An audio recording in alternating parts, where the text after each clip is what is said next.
All right, we're live. Hello, Alyssa from Florida.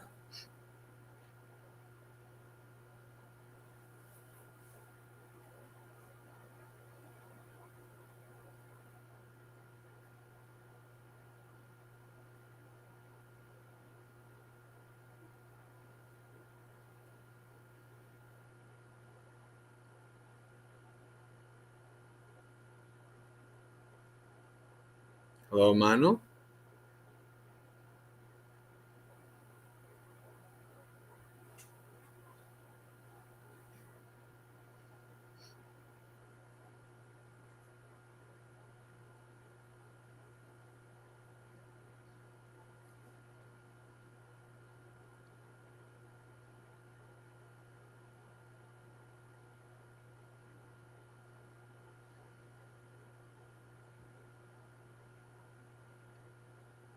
Hello, Kim. Welcome.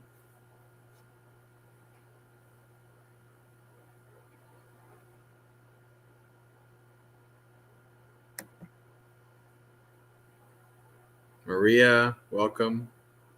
Sud.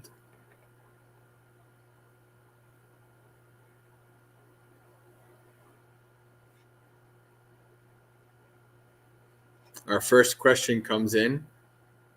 How are you, Bhante? I'm okay.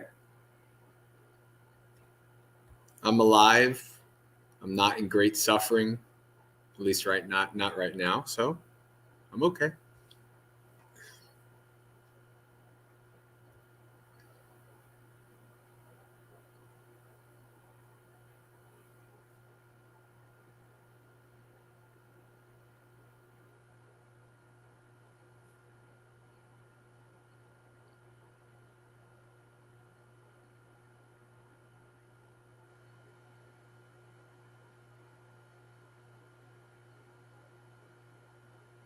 All right. Still waiting to see to get more people in, but it is Monk Chat. It's Friday night, so if you have any questions, you can feel free to start putting them in the chat. We'll go as long as time allows or as long as there's questions.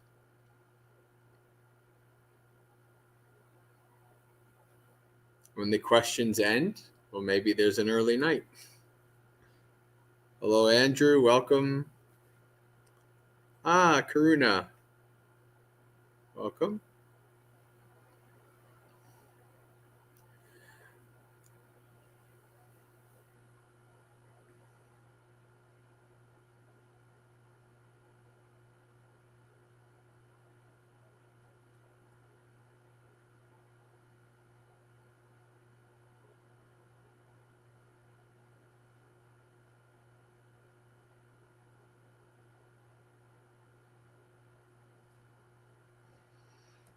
So Manal has a question. Hello, Bhante. I've heard you can ask for guidance from devas. Is this correct? And if so, when is it appropriate? Can we ask for better insight from them while meditating? I'm not familiar with asking guidance from devas.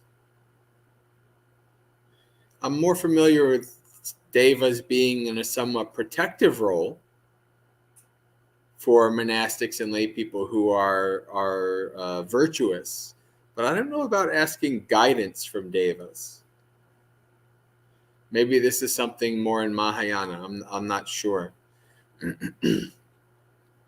But devas are not any wiser or smarter than us. So I don't know what kind of guidance you would get from devas.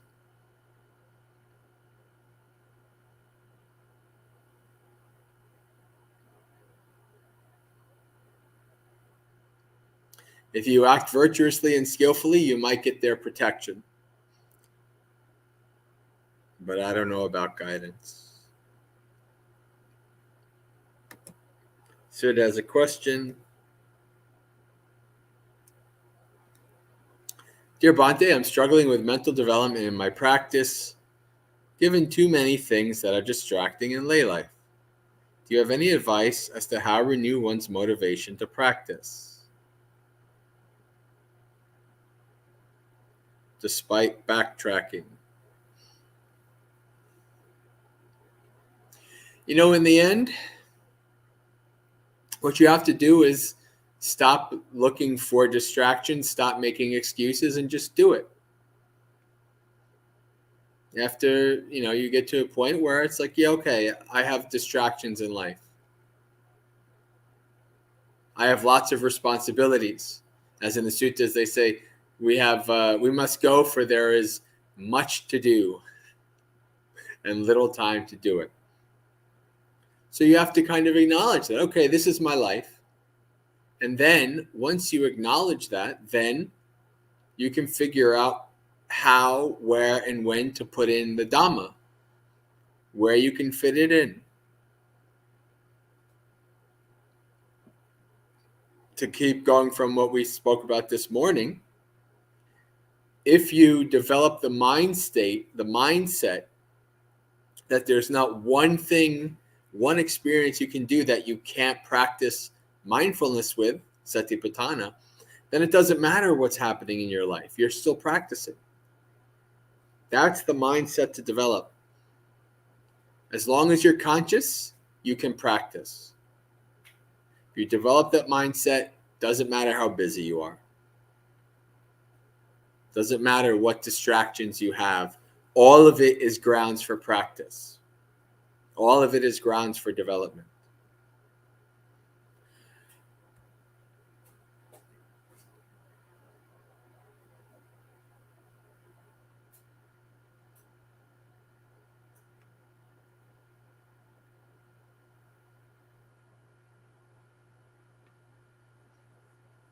Understand that you will backtrack, you'll backslide.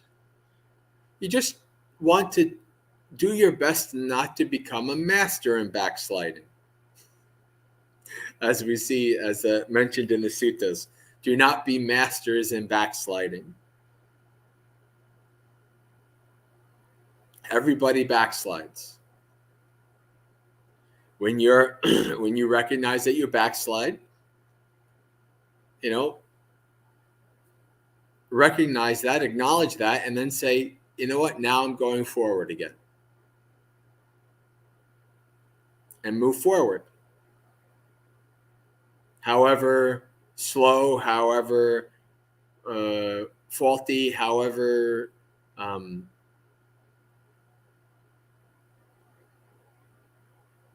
in a not a great way, it doesn't matter. Just move forward. Don't let excuses and justifications and worries and concerns hold you back. Just move forward. Nobody's going to move forward perfectly. If you wait for perfect, you'll be in your next 1,000 lives in the blink of an eye. And you'll have not gone anywhere.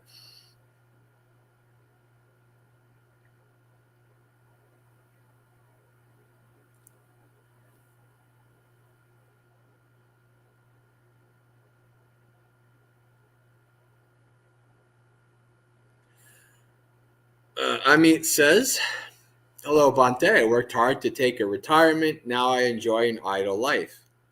Very good. Congratulations. You're enjoying something that many people would like to also enjoy.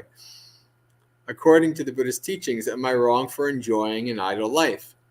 No, not necessarily. It depends on how skillful. Are you skillfully managing your money? Right? Are you acting skillfully in your life? What are you developing? Are you still developing yourself in various ways? These are things to think about. Or are you just being lazy and hedonistic and just indulging in sense pleasures and not really caring about anything virtuous? These are more important questions to ask, as opposed to if you're not working or being idle in that way.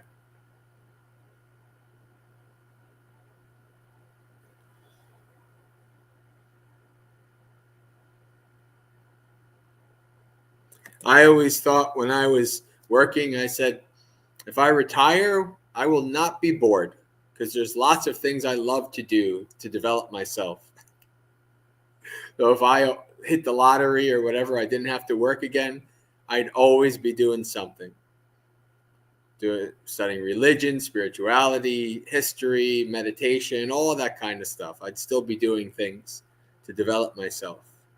Development doesn't end if you're sincere and you want to develop yourself. That goes to your last breath.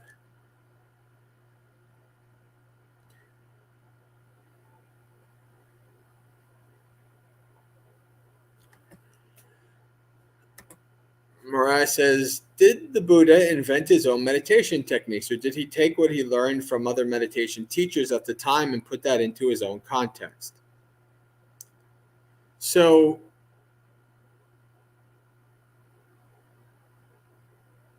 what I would say is,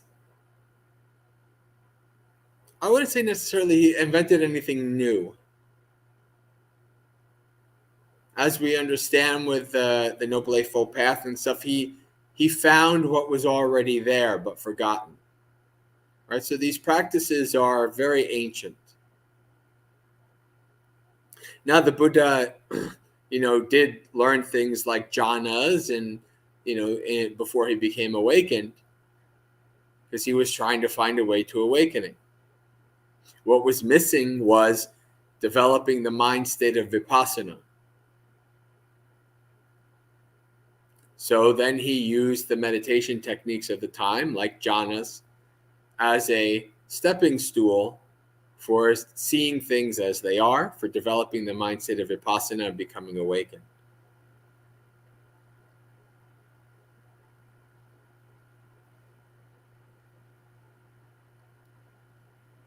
So I'd say he found what was old, and yeah, he took some things, or he added on to some things he had learned from the meditation teachers of the time, and used those same techniques together with mindfulness.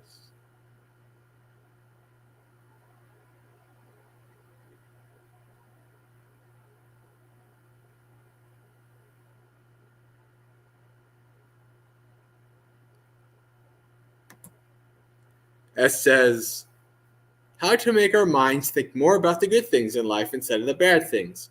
You have to train your mind to think in this way. When your mind is thinking all negative, you intentionally start to think about positive things. You counteract the states of the mind with other states of mind. This is why the Buddha encourages and teaches the practice of sila nusati, recollecting on your good virtuous deeds. If your mind is always, what's going to happen? It's always going to be bad. This is going to happen. This is going to happen. You say, well, I don't know that. You directly talk against it. You counteract it. I don't know that. It could turn out good. Not everything that happens is bad. And even if something happens that we think is bad, later on, it might turn out to be that it was the best thing for us. So you have to train your mind to counteract the negative mind states. Think about your good deeds and your good practice.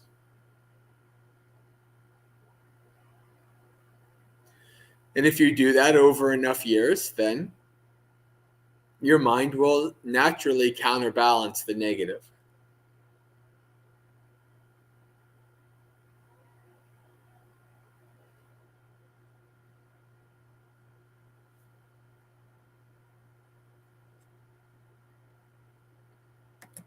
Kim says, how likely is it for a human to be reborn as a human? Let's see, you're saying something else? No, okay. So the Buddha uses a simile. The Buddha says, suppose you were to put a lasso on the great sea,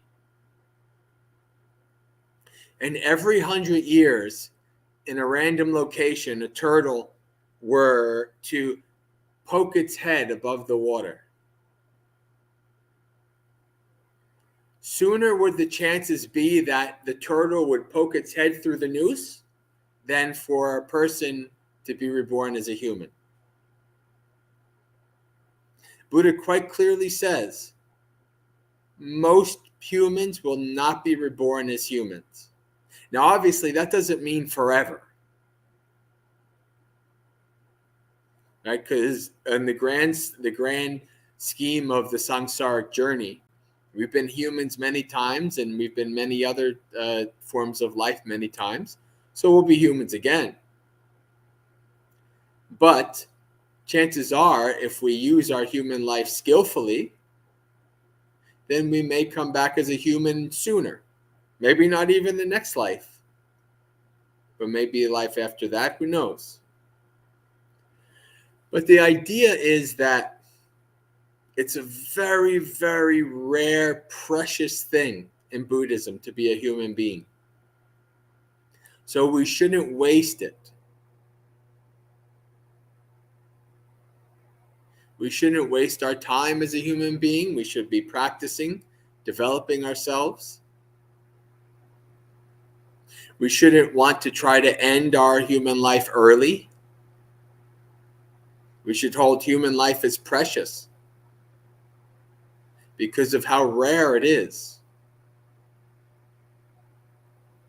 I mean, even if you want to think about just in terms of population in the world, humans are an extreme minority. Extreme minority. You might say, oh, well, there's more humans than elephants. Sure. But especially if you want to go in the bug world, there's, I don't know, some ludicrous number, like thousands to one, right? So humans are pretty rare even on this planet. Just because we have a human-centric notion, we think, oh, humans are destroying the planet, humans are overpopulated, humans are this, humans are that. That's because we're human-centric. Right? There's many, many, many beings more than us. So even just on this planet, there's way more chances to be reborn not as a human, let alone if you're reborn in another planet, who knows where you might be reborn, another dimension, another heaven realms, hell realms, all kinds of different places you could be reborn. But it's extremely, extremely rare and precious to be reborn as a human. So we should not waste our human life.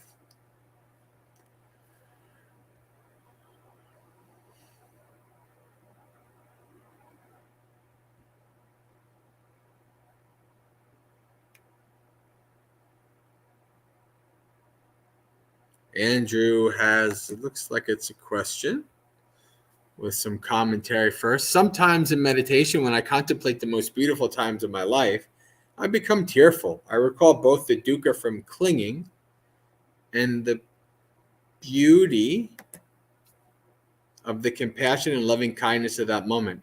How can I tell if the tears during my meditation are those of joy or those from still clinging?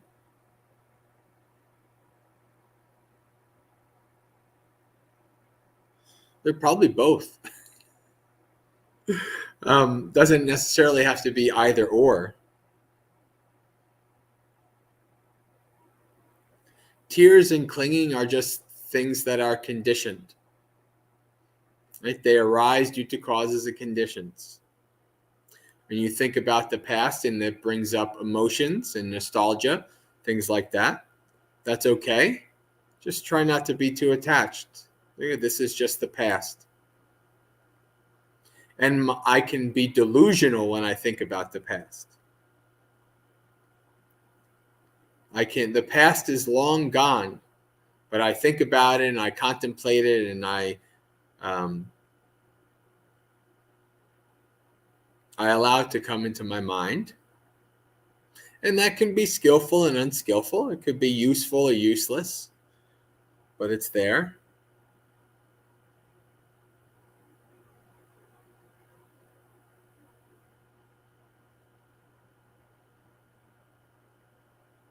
But I would say contemplating too much like this is not what we're supposed to be doing when we're meditation. That could be one aspect of practice. But if you're sitting to meditate, don't do too much daydreaming about the past or the future. Julie says, oh, my question was on the other link. So I guess I'll look and see if you post the question here. Hello, Jerry. Jerry has a question. How should I learn to meditate on death? Is there a sutta akin to Anapanasati Sutta? Is there a modern book that you recommend? How can I judge the quality of guided meditations on death? So I would recommend my 5-part article series on my website, because that covers all the suttas on death. It covers all the major practices on mindfulness of death practice. That's what I would recommend. If you type in my name, Mindfulness of Death, or my organization, Maggasekha, Maggasekha, if you just Google that, Mindfulness of Death 5-part series, it'll come up. That'll cover all the different suttas where the Buddha gives instructions on how to practice mindfulness of death, including reflecting before you go to bed that you might not live till the morning and all the ways you can die. And then when you wake up, you reflect all the ways you can die during the day. You reflect on the parts of your body, and you reflect on the decay of a dead body, these kind of various practices that the Buddha gave us to reflect on the true nature of what this body is, to understand it, not how we would like it to be or how we wish it would be or how we think it should be, but how it is. Not how we see it through an intoxicated lens, but really what this body is, what its nature is, what its past was, and what its future will be. So there's multiple mindfulness of death suttas, and we see mindfulness of death practices in Satipatthana. So find my articles, and you'll see all that information there. Mindfulness of death is a very important practice. Everybody should develop it.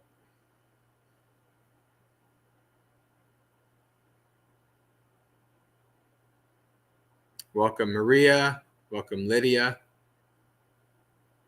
The chat isn't coming through YouTube. Well, you're on Facebook. Did you get on Facebook to see the chat? I don't know. If anybody, tell me if there's any issues with chat.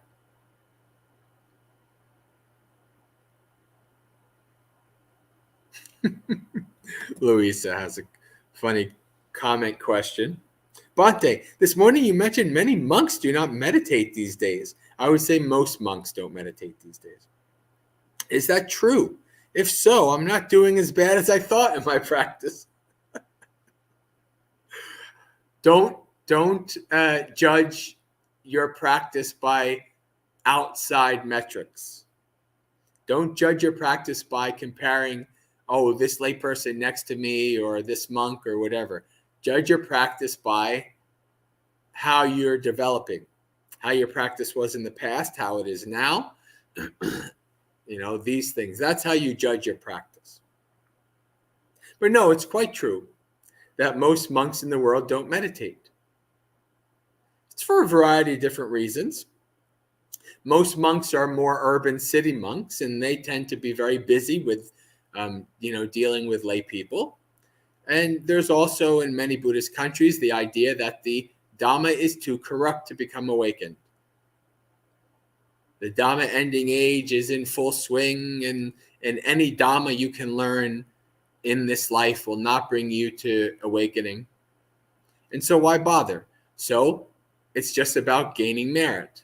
Lay people gain merit by doing dana and sila, and monks gain merit by sila and by propagating the Dhamma, right? Learning the Dhamma through scholarly works and teaching the Dhamma. That's how they gain merit.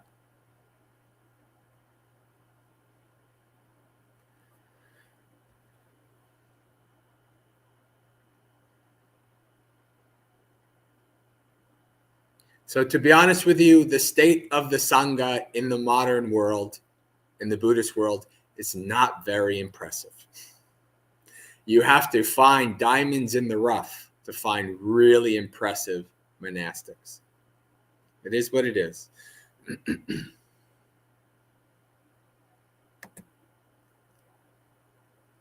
That's not saying that, probably most monastics are very kind, warm-hearted, good people. That's not what I'm talking about. To be really practicing in line like how the Buddha encourages monks in the suttas to practice, that's very rare. That's very rare. And for a variety of different reasons.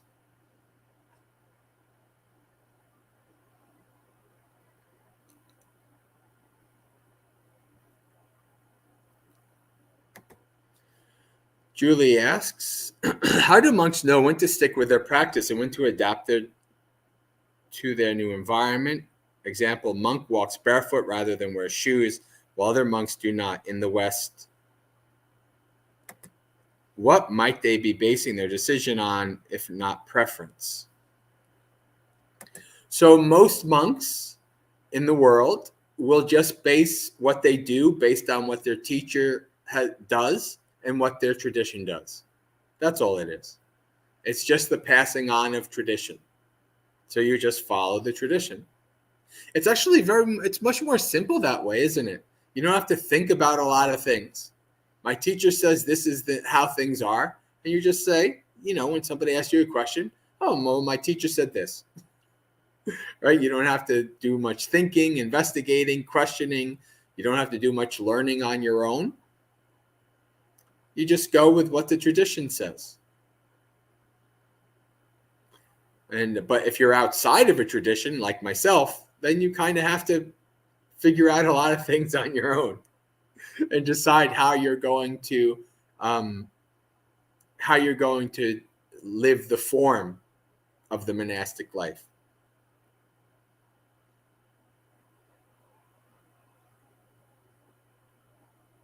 The monks walking barefoot thing doesn't really matter. In Thailand, I hear that's very common. The monks walk barefoot. And I don't know if it's the same in Sri Lanka or not. I've not been there. And walking barefoot has never come up in dealing with Sri Lankan monks. I don't know.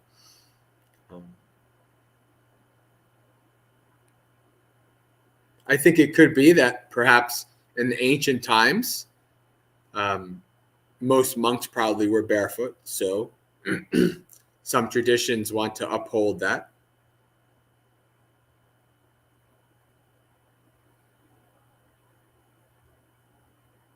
And of course, some monks who do study Vinaya and want to live by Vinaya, there's lots of ways of interpreting things. So different people interpret the same rule in different ways. If you visit lots of monasteries, you'll see that very commonly.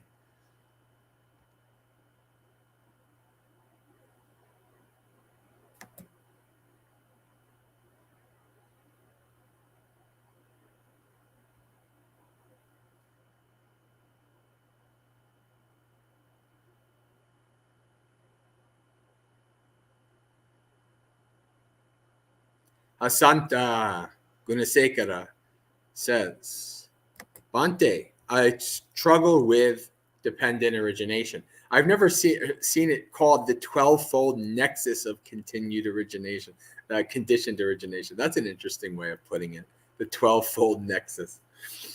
Actually, I kind of like it. I like the word nexus in a way. It kind of fits that. But anyway, how can ignorance come before consciousness? Well, it comes before consciousness because it's the ignorance that keeps us being reborn. It's not necessarily that it comes before, it's just that it's always been there. Right? It's because of ignorance the rest naturally flows. Once ignorance is destroyed, everything else is destroyed.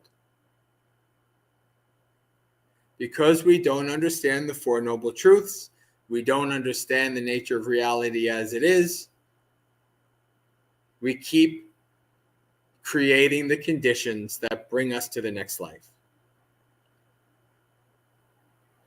That's why ignorance is the linchpin. That's why everything kind of flows from ignorance.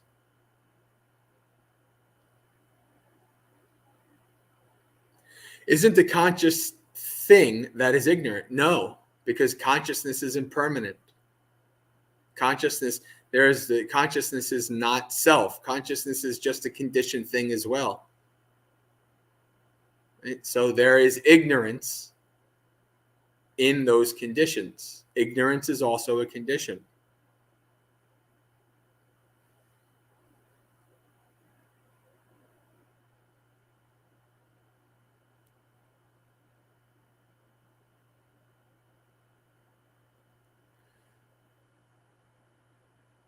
Marco says, "Dear Bhante, what do you think of killing insects like spiders or ants when cleaning the apartment, or if they go in contact with ourselves? Is it problematic offense?"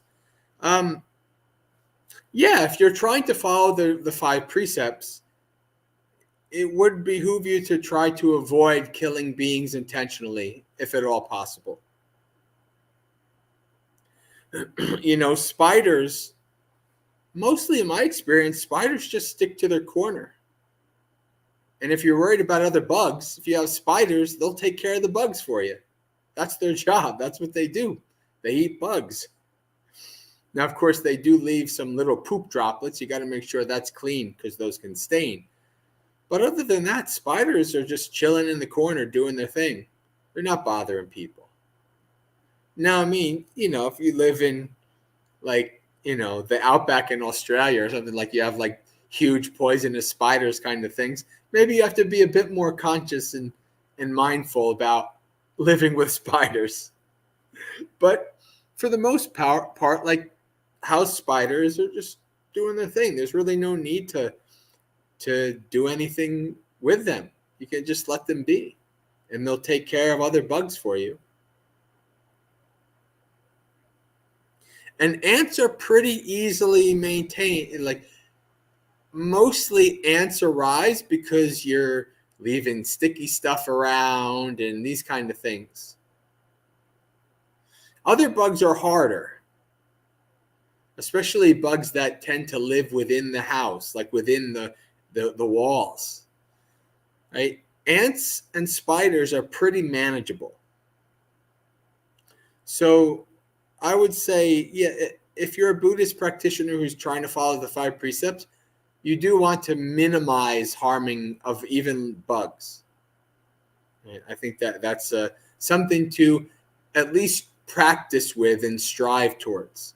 You're not going to be perfect with it, but at least practice with it and strive to try to do better with the bugs.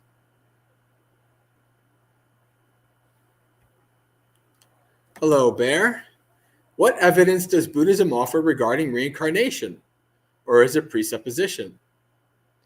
It's faith, right? Buddhists have faith in the word of the Buddha. Buddhists have faith in that the Buddha was awakened, right? If you don't believe, you don't have faith that the Buddha was awakened, why are you going to listen to anything else he has to say? Right? So yeah, there's a level of faith. There's a level of axiomatic presupposition, as we would say, right? That we're taking for granted that there is such a thing as rebirth, because this is what the Buddha teaches us, and this is how the Buddha explains the nature of the existence, the samsaric existence that we're in.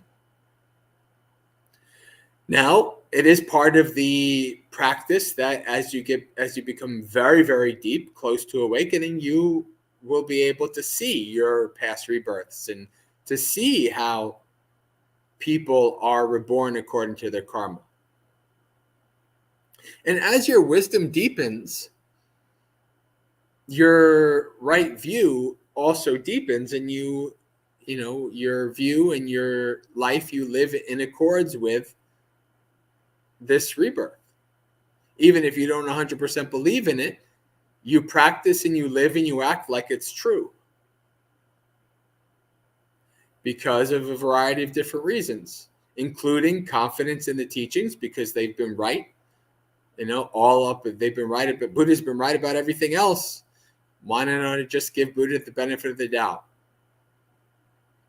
All right, so yes, unlike most Westerners and Western teachers like to say, oh, there's no quote unquote blind faith in Buddhism. It's just confidence. No, there's faith in Buddhism. There definitely is. And I don't think it's a skillful thing to kind of deny that or downplay that. As a matter of fact, the Buddha says there's two kinds of practitioners. There's Dhamma followers and faith followers. There are people who can get to even stream entry just on pure faith in the Buddha and the Dhamma and the Sangha. I'm not one of them. I'm a Dhamma follower, right? I'm a kind of, in many ways, like most Westerners are probably Dhamma followers. You have to put the practice, you have to put the teachings into practice and then see for yourself, and then your faith and confidence grows.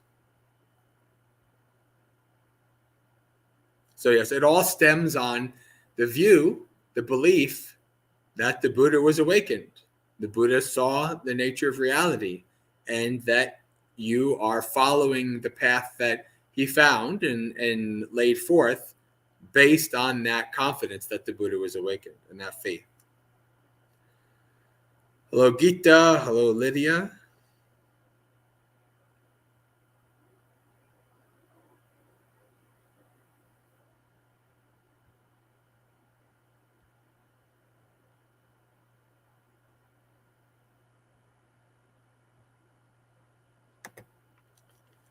Sid says, Dear Bhante, in line with Dhamma, what accounts for or what would make a human life worthwhile, and what do you think would mean you are wasting it?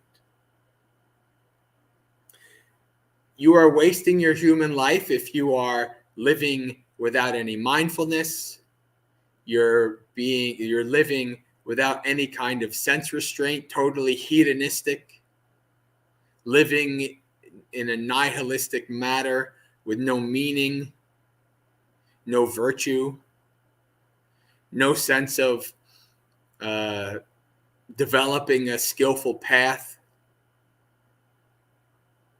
This is just a waste because you're not creating the conditions for good rebirth in the future. You're not creating the conditions that of continued practice that lead you eventually to awakening. That's a waste.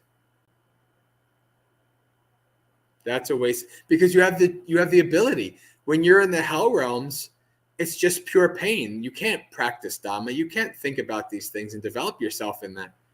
And for the most part, you can't develop yourself in the heaven realms either because it's just pure pleasure.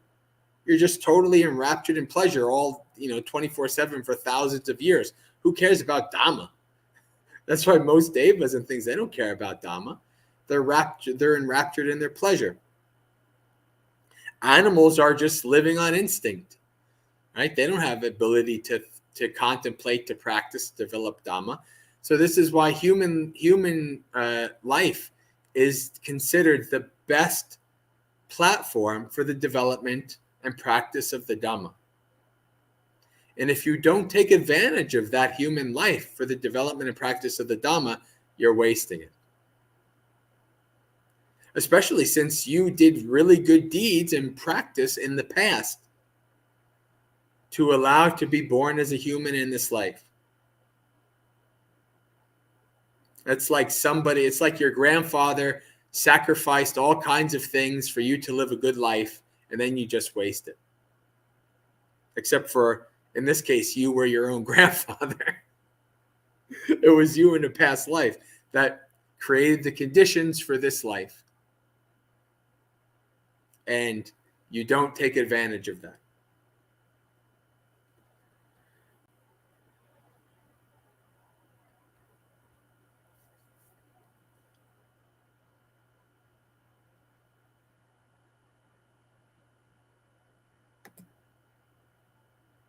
Maria says there's 2 links for the chat on YouTube. That's kind of weird. I wonder why. Oh, you made the stream. Okay, and I made the stream and I've logged into my stream. Okay, so that's what happened. All right. Yeah, while I'm here, don't worry, I'll do the stream. Yeah, okay. So that's why there's quite literally two streams. All right.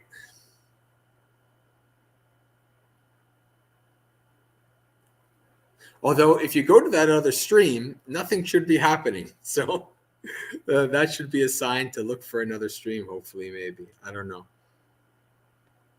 That could also be why there's much fewer people on here than typically a monk chat is. All right. So Amit says, in reference to Bahia Sutta, he gained enlightenment right away. For the rest of us, we have been working relentlessly, and yet how is it that he was able to break through so quickly? Did he develop concentration to a high degree first? You are seeing a snapshot. You are seeing the end of his journey in samsara. That's all you're seeing. It's a mistake that people think, oh, if only I would just be born in the time of the Buddha, I wouldn't have to put in a lot of work. I'll just be with the Buddha. He'll say a few words. I'll be awakened and then done. No, that's not how it works. The people in the suttas who you see that become awakened just from hearing the Buddha, they had practiced for so many lifetimes that all they needed was to be around when the Buddha was around, to hear a few words, and done. Right? It's not that they never practice in any lifetimes, and then they just hear the Buddha and then that's it. That's a very common misconception. And that's not how it works. There's no cheat code. There's no, to use a Monopoly reference, go towards the start and don't pass go or whatever. I forgot how that exactly worked. That's not how it works. You do not magically become awakened just because there's a Buddha there. You have to put the work in. And then not everybody, you will not be awakened if there's no teaching, right? Like you could be born right now, and because the teaching of Buddha Gautama is still around 2,600 years later, you can become awakened. But maybe 100,000 years from now, people forget about Buddha Gautama, Buddhism, the Dhamma is totally forgotten. And so you can't, if you're born in that time, you can't become awakened. Maybe you could become a Pacceka Buddha, maybe. But otherwise, you can't become awakened. You have to wait for another Buddha to come to teach the Dhamma, and then you're born in there, and then you hear and you practice how you need to hear and practice, and then you become awakened. But don't think that there's no cheat code. You have to practice, and you have to practice over many lifetimes, and eventually you become awakened.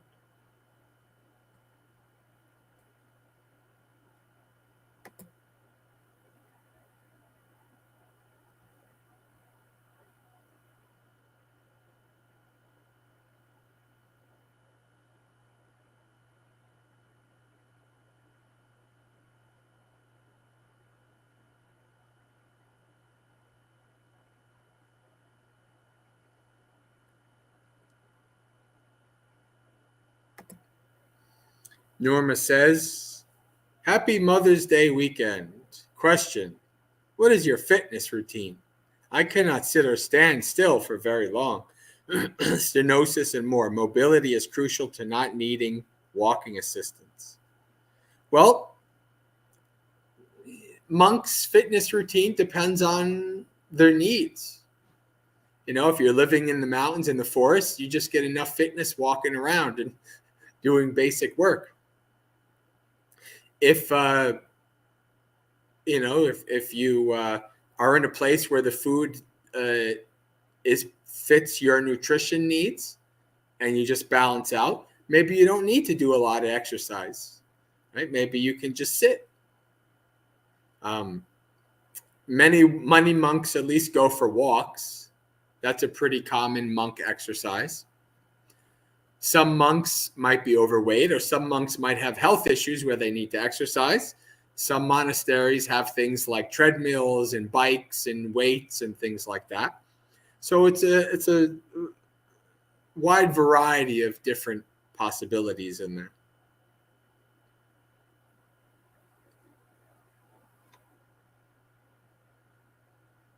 If you can't sit still for very long, well, practice walking meditation and develop your satipatthana, your mindfulness. And so you can practice even while you're running around. Norma says mindfulness during activities is fabulous. Yeah.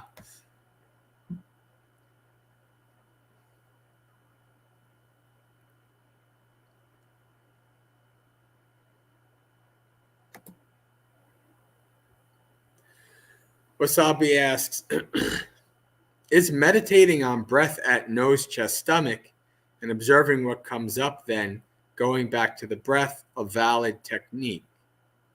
Is this insight, meditation, or samadhi?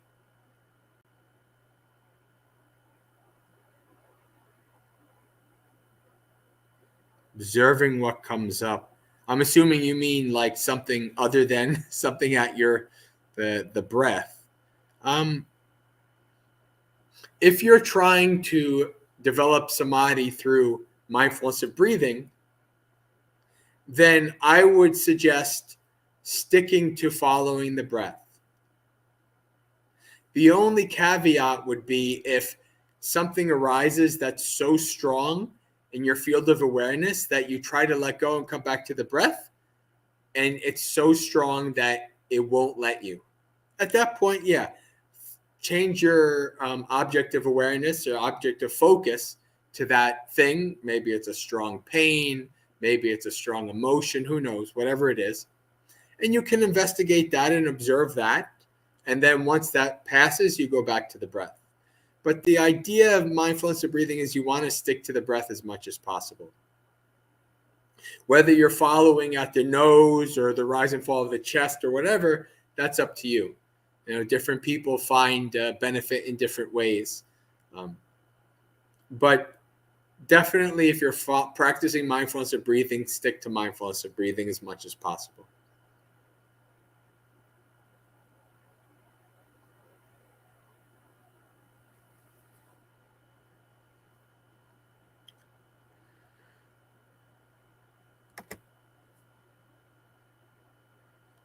Rick asks, Bhante, can you talk about the transition from the eightfold path to the tenfold path?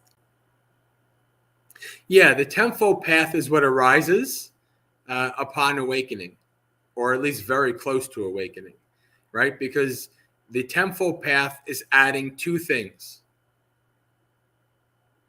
right? Knowledge and right liberation, right? This is knowledge of the ending of the defilements. This is the deep knowledge of the Four Noble Truths. When you have the right knowledge, then you are rightly and truly liberated. And so that's what we talk about, the tenfold path. Until the end, we don't have to worry about the tenfold path. We need to focus on the eightfold path. The tenfold path is what arises. It's not something extra that you do. It's what arises.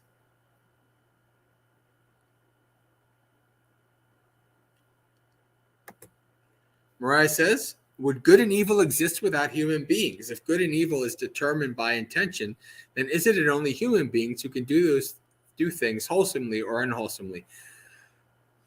Not mostly human beings. And what I would say is, when we talk about the human realm, this is talking about, really it's talking about, you can think of any kind of being in the universe that has a human level awareness.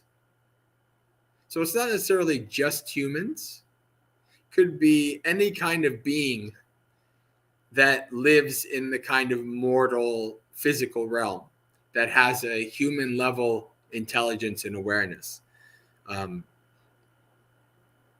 yes, and maybe at some level there's some bleed through when it comes to some of the realms. But mostly, yes, it's only humans that can really act with, that are really free to act with intention for good or bad. If you're in the heaven realm and the hell realms, or the animal realms, you're basically existing to burn off karma until it's time to be reborn again. That's basically what you're doing. Again, there might be some bleed through some exception, but mostly that's what it is.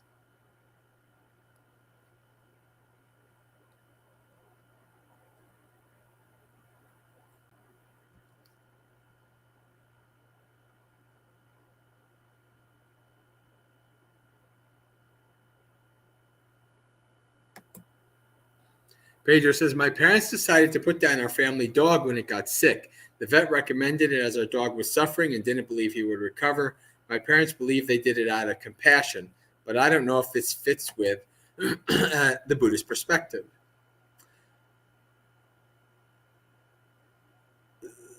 So it depends on what you mean by fits with the Buddhist perspective. In general, we would consider that killing, right? Euthanasia. This is something that is an act of killing. You're choosing to end the life of a creature. But it's very common in, the Western mindset to, we see something suffering and we want to end its suffering. The problem comes with that compassion often comes with little to no actual wisdom. And when we act out of wisdom, we act out of compassion without wisdom, we can cause as much harm as good. We have this view in the West that compassion is some unalloyed, pure good always. This is not reality. This is not existence. You work my job, Child Protective Services, for almost a decade, you'll see the reality. What people think of as compassion. It's just an emotion like any others.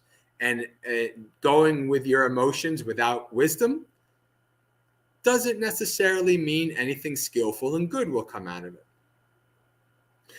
And so one aspect of Buddhism we can think of is somebody is suffering. Okay, we can have compassion for that. However, perhaps in the long run, them going through that suffering is actually very good for them. Right? Working through their karma, developing wisdom and insight going through that suffering. And what do we keep them from deciding to kill them? It's worth contemplating. It's worth thinking about.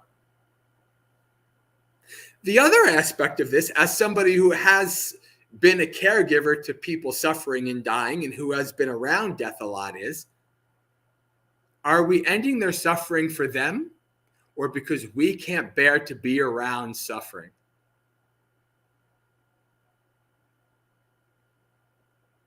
Most likely it's because you can't bear to be around suffering. Most likely it's actually kind of a selfish thing. But what we're doing is we're justifying it by saying, oh, I'm so compassionate. I just want what's best. I'm so compassionate. You have to be careful. A meditator who spends years observing their mind, they can see, oh, am I full of BS or is this real? Right? You can kind of notice that. But the average person is not able to discern between those things, doesn't have the wisdom and the mindfulness to really understand. So it is actually much more complicated than compassion, kill. It's much more complicated than that in the Buddhist perspective. And there's much more choices and options than just that. But this perspective is quite different than the typical Western perspective. It's quite different.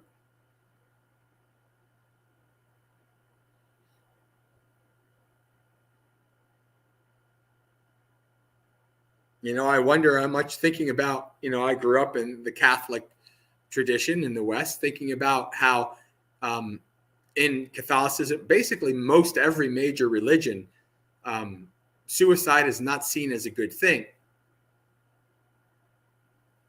And so maybe it's seen as instead of, if you're suffering and you want to kill yourself, maybe it's less of a sin if somebody else does it for you. Right? And so maybe that's where this kind of idea comes from. I don't know. But it's worth contemplating. It's worth thinking about.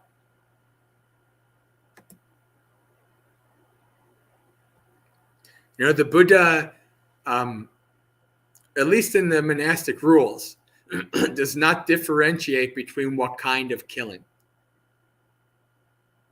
Things like suicide, things like euthanasia, things like abortion, etc. These are all considered some level of killing. Now, is it the same as being a suicide, like a serial killer? Obviously not. No, there's gradations, there's levels. But I personally would not take on the karma of euthanizing my dog. I wouldn't do that. I wouldn't want to take on the karma of killing anything, even try not to kill even little bugs. But some people are willing to take on that karma. It's okay. That's their choice.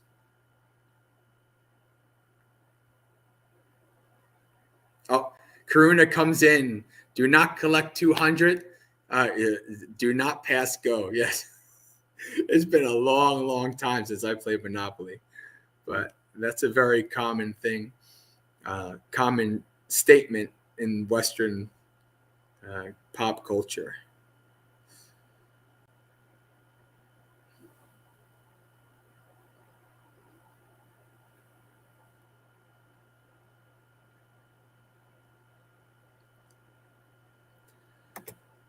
Rick says, Bhante, I have heard teachers say that we can let go of sense desire more completely when we experience the joy and peace of the four jhanas. How much craving for sense desire can we let go before we enter the four jhanas? You have to let go of a lot. You have to develop your mind to a point. Now, this is,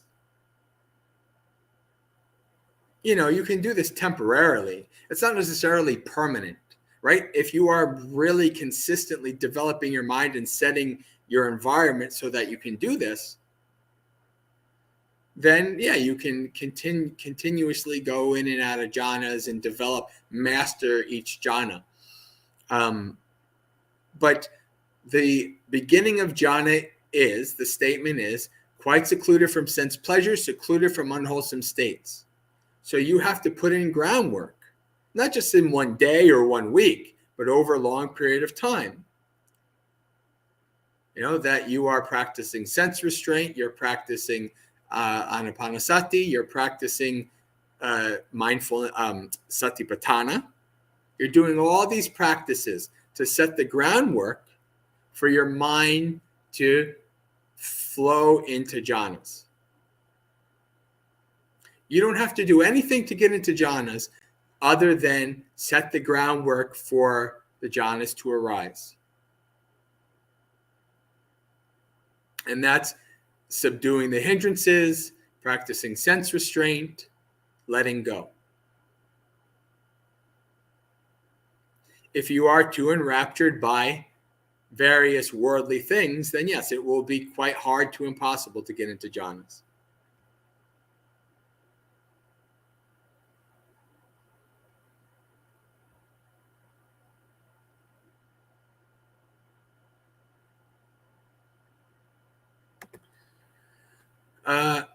Sud says, Dear Bhante, can someone basically still end up less than a human in the next life, even if they practice sila and immerse themselves in metta, but reach no insight?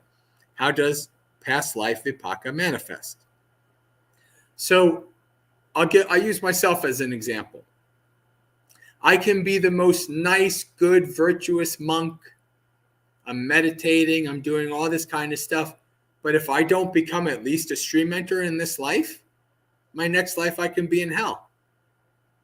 And it's not because necessarily anything I did in this life.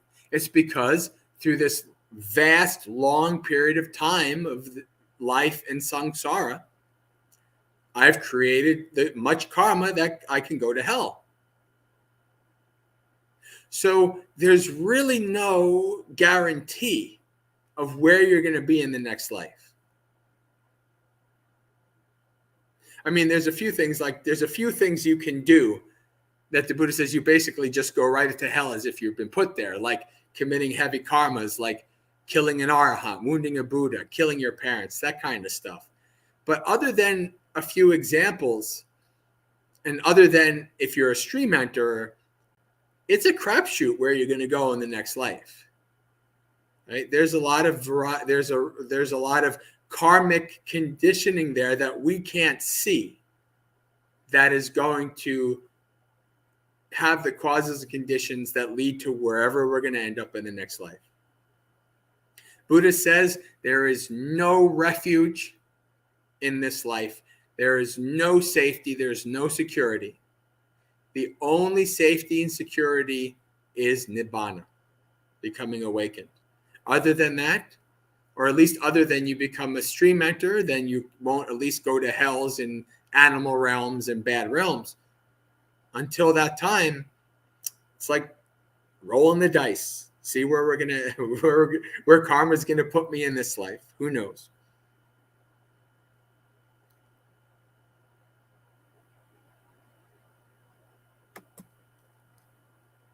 Norma says, spell your channel name again. I'll type it out. Magga, Magga, which means path, as in the Noble Eightfold Path. Seka, which means student or trainee. Magga Seka.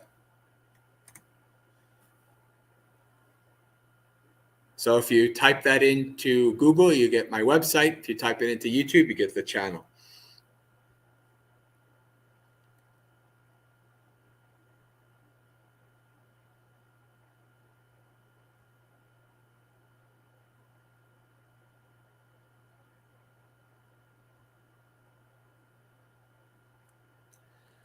Amit says, Bhante, what does awareness release mean in reference to goodwill? Awareness release. I don't know about awareness release. Maybe you're meaning Chaito Vimutti, release of mind. Maybe that's what you mean. So Metta Chaito Vimutti means release of mind through metta, meaning that your mind is released from anger, ill will, hatred, resentment, etc. Because your mind has been filled with goodwill and friendliness. So there's no room for ill will. Your mind has been released. That's what Chaito Vimutti means, release of mind.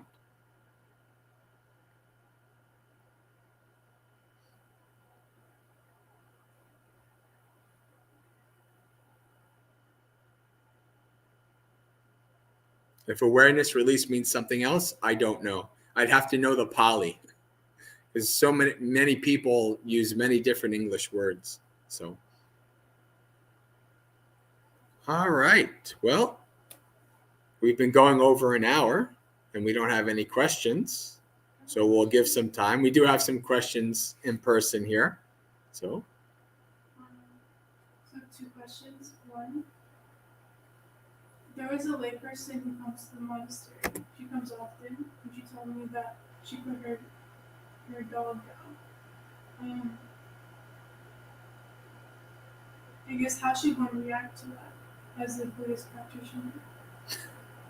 So the question was, a layperson came to the monastery and said that she put her dog down. How should one react to that as a Buddhist practitioner? With kindness and compassion. Oh, I'm sorry for your loss. I'm sorry that your dog died. There's no other way, right? Now, if they're a Buddhist person and they want to learn Dhamma, and, maybe you encourage them to think about, in the future, maybe not doing that. But if it's just a person who's you don't really know, or a person who's kind of new to things and who's not really into the Dhamma very deeply, then what else can you do? Sorry for your loss. I'm sure it was hard. Maybe this is your life, long pet for 14 years or whatever. That's okay. Yeah. No need to do anything else. What are you going to do? Oh, you're so horrible. You put your dog down. You took on the karma of, killing the dog, whatever. Why bother? That's not going to help anybody. That's not going to do it. There's no need to like judge or to do anything like that. It's only, you have to read the room of like how advanced a practitioner they are, if they are a practitioner at all, and encourage them to contemplate it in the future if they come across the same experience, to see what they would do. Okay. Yeah. And then my second question, how do you balance restraining the senses with having interactions with people? Okay, that's a good question. Question is, how do you balance restraining the senses with having interactions with people? So restraining the senses does not mean I'm not seeing you, I'm not hearing you. That's not what it means. What it means is you are having sight, sound, smells, taste, touches, you're engaging with conversation, but you are not focusing, enrapturing on the signs and features. You're not getting wrapped up. You're at the level of mindfulness. You're at the level of, I am engaging in this conversation. I'm mindfully listening, mindfully, mindfully deciding how I'm going to respond, mindfully. If you do that, if you go through your talking with people, even working, but you do it with mindfulness at the fore, then your senses are restrained. Right? That is sense restraint, because you're not getting wrapped up in all of these things. You're being mindful of what's happening and your actions and reactions. Right? So when you're in a mindful state, in many ways, that is in itself sense restraint. So it's not necessarily something extra that you're doing. Sense restraint is not, sense restraint can be, let me avoid getting into too many conversations, right? Let me avoid spending too much time at the water cooler because then everybody's going to start gossiping. That's part of sense restraint too. But it's not, let me try to go through my whole workday without talking to somebody. You can't. You have to engage with people. You have to get things done.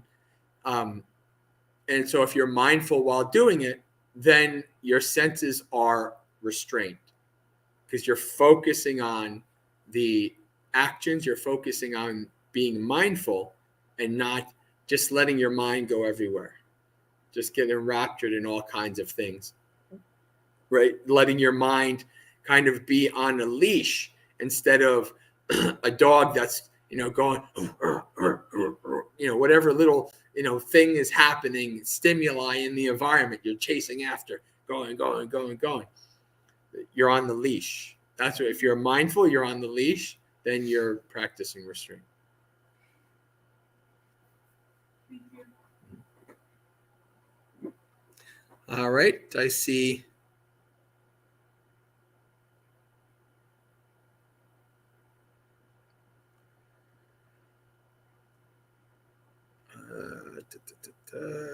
Amit says, follow up. How do we know that Chaitya Vimutti has been achieved through metta? When you notice that there's no hatred, ill will, aversion, resentment, anger in your mind, then it has been achieved. You understand the state of your mind. That's part of Satipatthana, right? That's part of Chittanusati,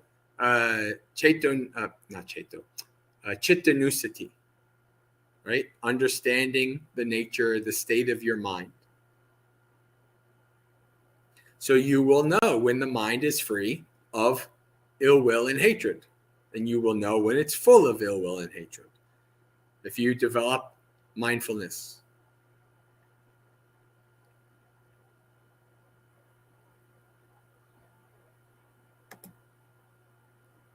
And as you practice over time, you'll begin to notice different gradations my ill will has not fully gone away, but it's gone down about 30%.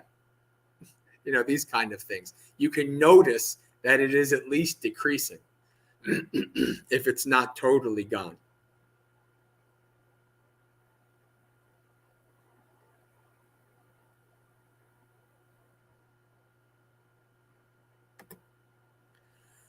Rick says, at the end of his life, the Buddha could only be free of pain during deep meditation. What are skillful means when we are experiencing intense pain and we can't enter deep meditation states? Well, there's, you can try different things that you can do to alleviate the pain. That's okay. Especially if it's very severe, persistent pain, and it is keeping you from, doing daily activities. Maybe you take some medicine, maybe you do whatever, to alleviate the pain. Maybe you go to get massages, acupuncture, whatever. That's fine. Now, maybe you take medicine and it kind of leaves you worse off and more diluted in mind than if you just dealt with the pain and you decide, I'll just deal with the pain. Or maybe I'll find another way to deal with the pain.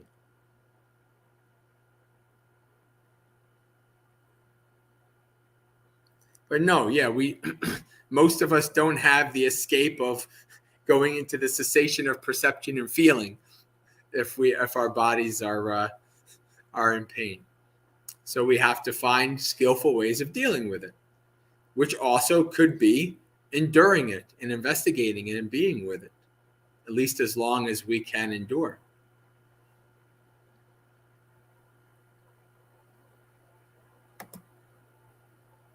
Right now, I can feel in my thigh pain. Right? It's not a pleasant feeling, but it's kind of dull. It's not too bad, and I can,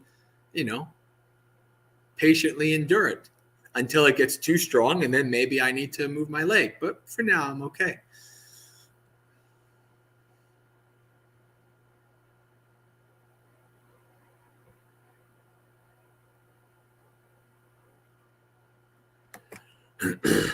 Sud says, Bhante, they state that the Mangala Sutta is protective. How is it protective? In what sense is it helping someone who chants it?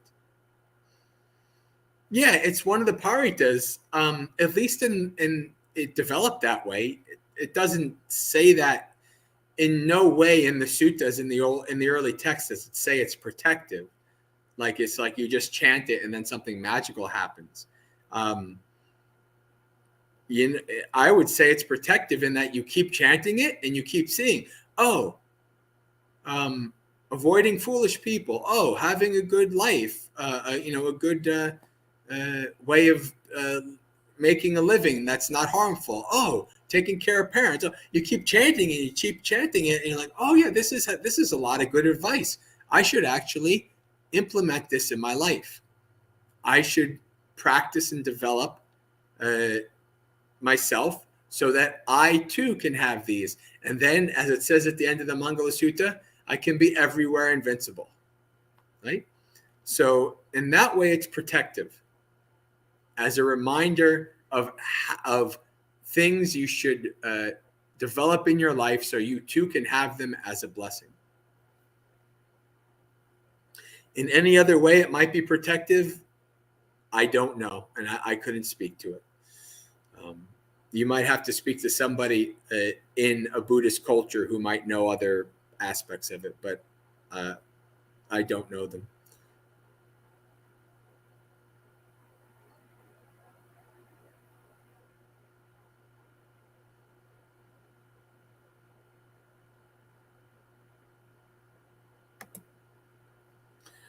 Rick says, I find the mind can only handle so much pain. The mind can handle much less when we have endured ongoing pain for many years. How do we practice with this limitation? Does it really handle much less? Or does it appear that way because the pain is always there? Are you sure that you handle the pain much less now than you did 10 years ago? Is that really true? I mean, it's possible. I'd be surprised if that were the case. The other aspect of it is this. When we experience something painful, we live in fear of it happening again, and we create more suffering and more pain and more fear out of that.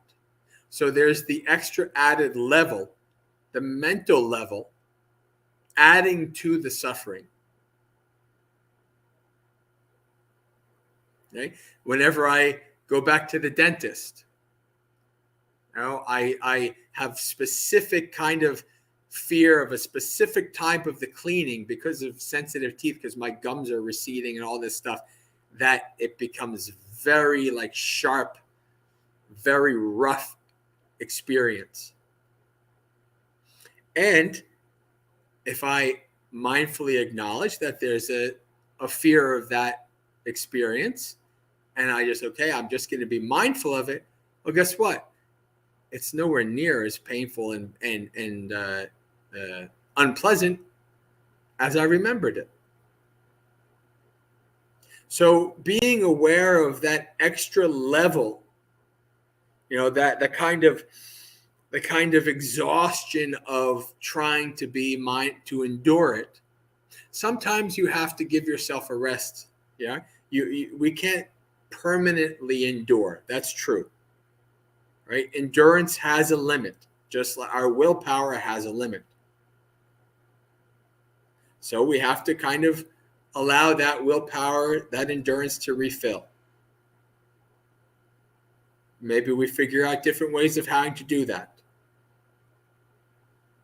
Right? Maybe we need to take some medicine or, ice pack or whatever. We have to figure out some way to kind of give us a little bit of relief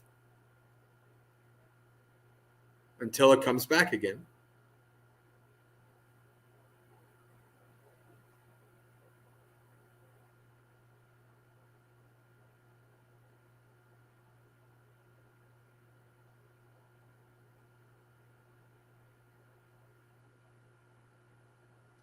Amrata, this is a good point. Chanting can protect your mind. By reciting a recollection, we focus on skillful attitude. Yeah, that's a good, I would say so. That works very good. Yeah.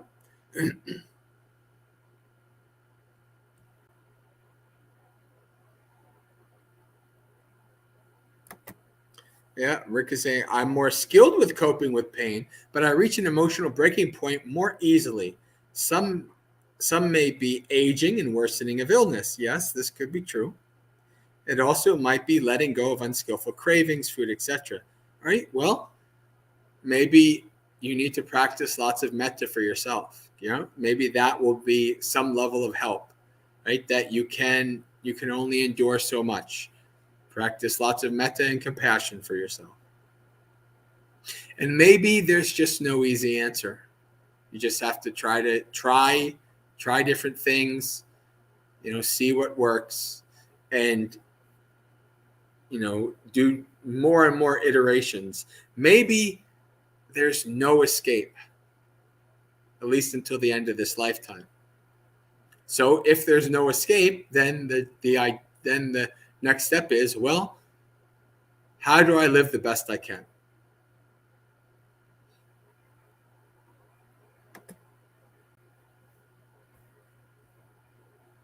All right. We have 10 minutes left on the clock. We're at the end of questions on the chat.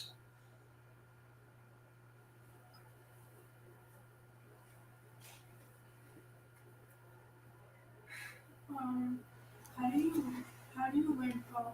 Do you take courses? What are your ways of learning Pali? Can you read the sutta side by side? How do you learn Pali? Word by word. Most of us monks who learn Pali don't have like a class or, stuff like that. Mostly it's just various different courses like De Silva's Pali Primer. Like that's the best one. That's a good start. You could probably, I'm sure you can actually. You can find it here, and you just go through the lessons, right? And then there's A.K. Warder's Introduction to Pali, which is a bit more advanced. That would be like the next thing you do. And so once you kind of get the basics down, you're writing a lot of sentences, and then it's, translating, practicing translations, reading the suttas along with the Pali. Definitely. You do all these things, and you practice this way, and you memorize as many Pali words as you can, and you do that over years and years and years, and then you understand Pali.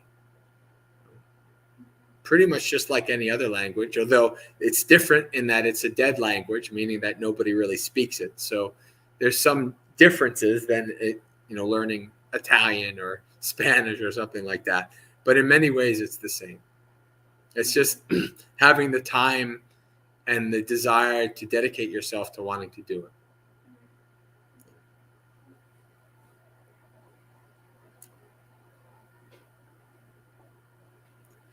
All right. Well, I think we're good then. So friends, Sukhi Hotu, may you be well and at ease, practice well and be well. May you have a spiritually successful and peaceful practice until we meet again. Have a good weekend.